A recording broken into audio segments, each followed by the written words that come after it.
Tracy Walder is here, former staff operations officer for the CIA's Counterterrorism Center, and Lori A. Watkins, former communications consultant at Time's Up and the Women's Law Center. Nice to see both of you.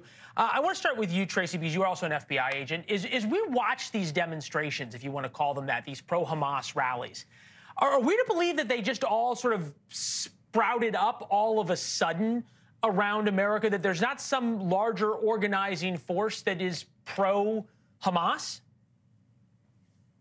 No, to answer your question, I do not think that they, sprouted up all of a sudden. We have to remember, Hamas has been a member of our terrorist watch list since 1997. They have been here in the U.S. and they have been all over the world since then. And the reality is yes, at these rallies, they have a right to exist and a right to protest, but they don't have the right to threaten violence and to make people feel unsafe, which, what the video you showed earlier at a school, I'm a Jew, my daughter's a Jew, and she would feel very uncomfortable in an environment like that. So these didn't just sprout overnight, but I do think that they feel more emboldened and more empowered, given the rhetoric probably that's coming from our administration, as well as what's going on overseas.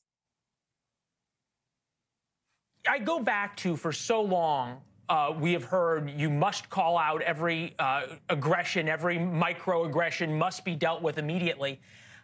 How is this happening? And there is not more calls for Democrats to come out and call this what it is and not continue to create this moral equivalence that is dithering.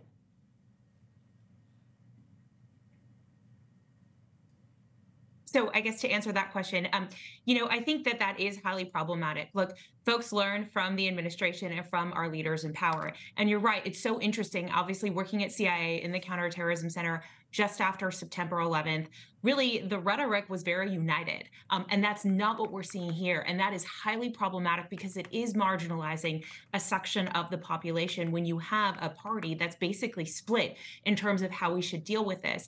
And I do think, I fully agree, but I don't think it's going to happen, that the president does need to come out tonight and say Iran's name. I think it's really, really important in terms of really moving our policy forward in terms of what we're doing in the Middle East.